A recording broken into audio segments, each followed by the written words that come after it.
Hey everyone, and welcome to the channel. So today we get to take a look at the 2024 Toyota Supra. This is the 45th anniversary edition. Huge shout out to 704 Exotics for providing the sports car for me today.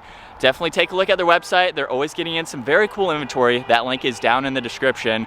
So this 45th anniversary edition is finished off in one of two colors, white of course, and their MSRP starts right around $66,000. Now underneath the hood of this particular Supra, this has the 3-liter inline 6-cylinder turbocharged engine. It's paired to the 8-speed ZF automatic, pumping out 382 horsepower, 368 pound-feet of torque. If you're familiar with the Supra platform, you'll know that that dyno's at much more horsepower than what the factory rates. That power is sent to the rear wheels, propelling this 3,400-pound sports car from 0 to 60 in 3.8 seconds. It has a top speed of 155 miles an hour. It also has a fuel capacity of 13.7 gallons. You'll expect to see around 23 miles per gallon in the city, 31 out on the highway. This also has a wheelbase of 97.2 inches. Its overall length is 172.5. It has a width of 73, a height of 55.1, and its ground clearance measures in at 4.7 inches. Now, as we work our way to the exterior styling, for that 45th anniversary edition package, you get the manual adjusting trunk spoiler. There's also the Supra graphic running down the side, black calipers, black wheels as well, and then there's also the hood struts that you saw earlier. And now as we work our way to the rest of the exterior styling, up front you'll notice that we have kind of a bullnose design underneath the Toyota badge. There's also large inlets in the lower section to provide a lot of cooling. There's parking sensors as well, and then there's also a sensor on that passenger side for the distance pacing, which this is equipped with.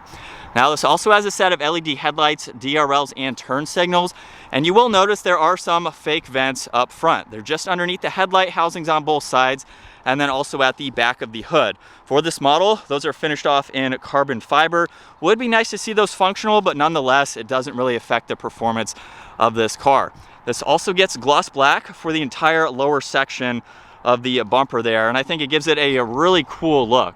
And then as we work our way to the side, we have the gloss black wheels along with the black calipers. Now this has 4-piston Brembos up front, single pistons in the rear. Really nice design for that wheel. You can get it in gunmetal for the non-45th anniversaries. Supra is also on the side there with that small graphic. There's more gloss black for the lower side skirt. Carbon fiber on these power folding side mirrors, which also have the turn signal. And then as we take a step back, very nice side design to it. That A-pillar's finished off in gloss black just to hide a little bit more nicely. And then this is a very wide vehicle. This rear fender arch is massive. We have a large gas cap there. Nice trim accent just behind that door as well. And then there is that bubble design in the roof. So you'll notice the indentation right in the middle there. You have enough space to put helmets on while you're driving this vehicle. So you can take it out on the track, really have some fun with it, and of course be safe wearing a helmet. Now in back, we have the manual adjusting gloss black spoiler, which has a great look to it. There's also Supra LED taillights on both sides. There's a backup camera with all of these sensors, and then more gloss black in that lower diffuser, as well as the dual exhaust on both sides. And there's also some trim accents just underneath the housings, just like up front. And now as we work our way to the cargo space, one thing that Toyota needs to add for this vehicle is a trunk button up underneath. You have to use the key fob or walk inside and use the one inside the door. There's no release up underneath, which would be very helpful. Now once that's opened up, you have a good bit of storage in the back. You'll notice that we have the speakers for the sub on both sides, and then a little bit of storage on both sides there. So you can fit some items in the back. It's still a practical two-door vehicle, and it goes all the way through. If you have some larger items, you need to snake between both of the seats. Now as we work our way to the interior, door panel has a nice design to it. This has the JBL audio. There's also gloss black. We have brushed aluminum, lock and unlock, your window adjustments. There's a trunk release, so that's the secondary button, and then a little bit of storage. Toyota Supra is also down on the brushed aluminum door sill, and then a very nice leather seat with carbon fiber accents. They are power adjusting. You have memory seating controls down on the side there. And then it's a very easy vehicle to get into, where we're greeted with the solid leather steering wheel. More carbon fiber accents. On this left side, there's cruise control, distance pacing, the rest of those adjustments. On the right side, there's mode, you have volume, more Bluetooth controls, and then we have the brushed aluminum paddle shifters as well. But let's start this up and take a listen to how the Supra sounds.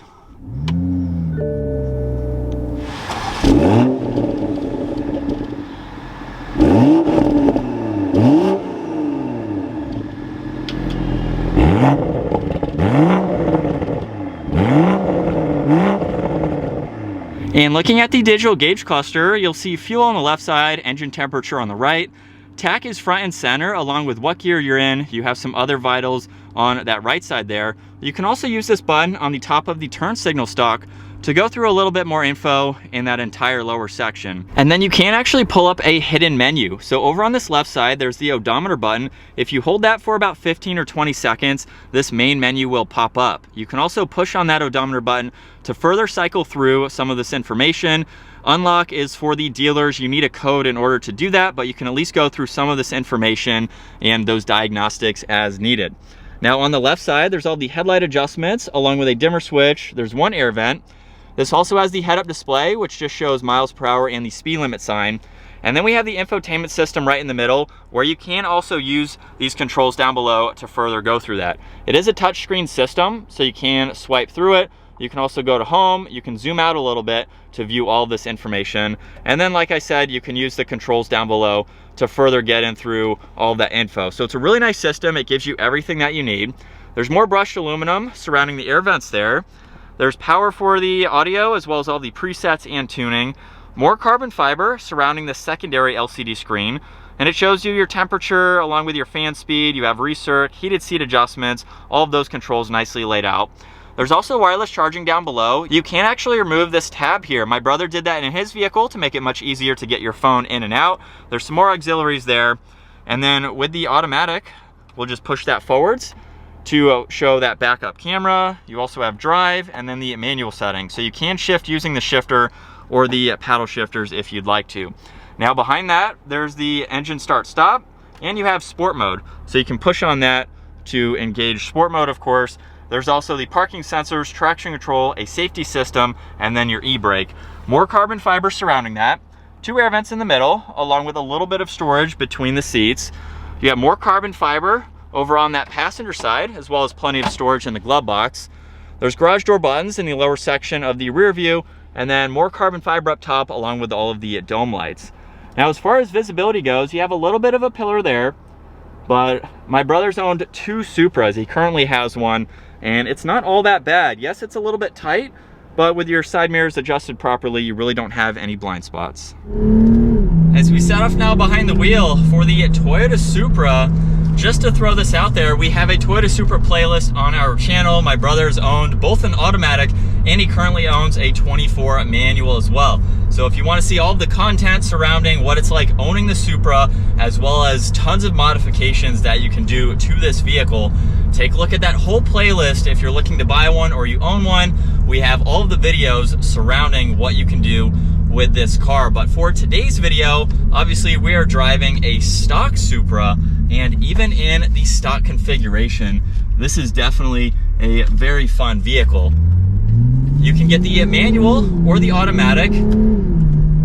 Both are going to be incredibly fun to drive, and you just have a well-rounded sports car. Now, if you're unfamiliar, Toyota partnered with BMW to create this platform. So if Toyota had tried to recreate the Toyota Supra on their own, it would probably be a lot more expensive.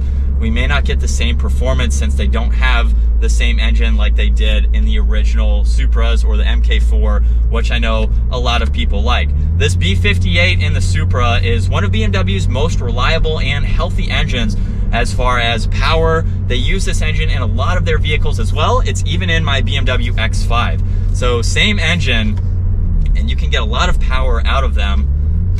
They even have a lot more power than Toyota states from the manufacturer. So we have a really good all-around sports car that's going to give you reliability. It's going to give you performance as well.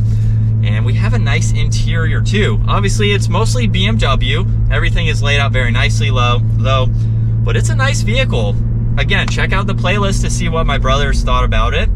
This would make for an excellent daily driver. It is something that is just something you can drive like I am right now, very comfortably, normal roads here, and then you can really have some fun with it and do some performance driving. This car handles incredibly well.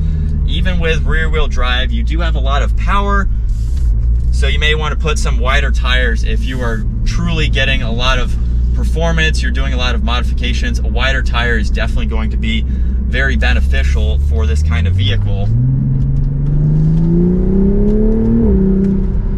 And a mild acceleration, we are up to speed. Not all that loud with the stock exhaust, but again, an aftermarket exhaust, you get a lot of pops from that exhaust, which is great to see. Let's give it another acceleration. Few pops there.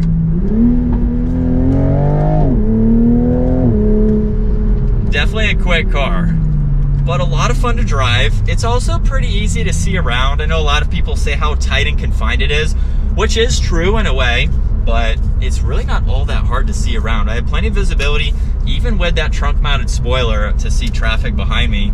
And in sport mode, second gear, here we go.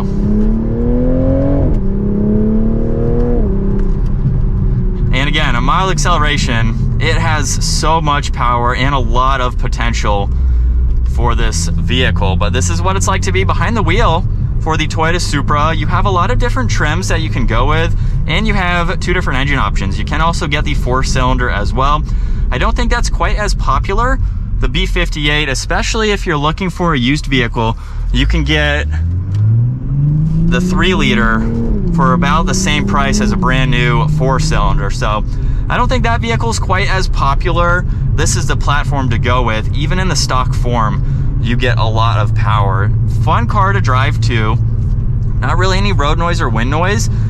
It's, again, with that partnership, you get the BMW refinements in this Toyota sports car. So it's nice that you have, I'm not going to call it a luxury vehicle, but you have some nice materials. There's some, materials here that may be plastic underneath, but you get that more luxury vibe in this car, a little bit more than you would in a normal Toyota.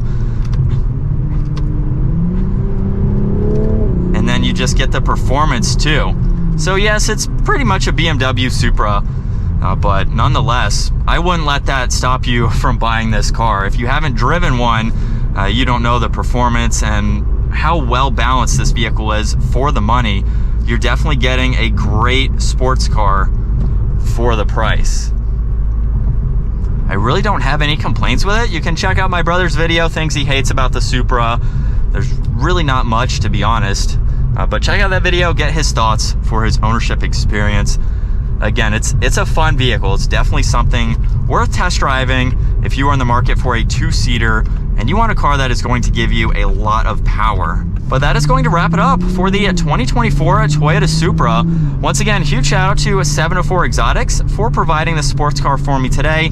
Take a look at their website, give this video a huge thumbs up if you enjoyed it, and consider smashing that subscribe button so you don't miss out on our daily uploads, and I will see you all in the next video.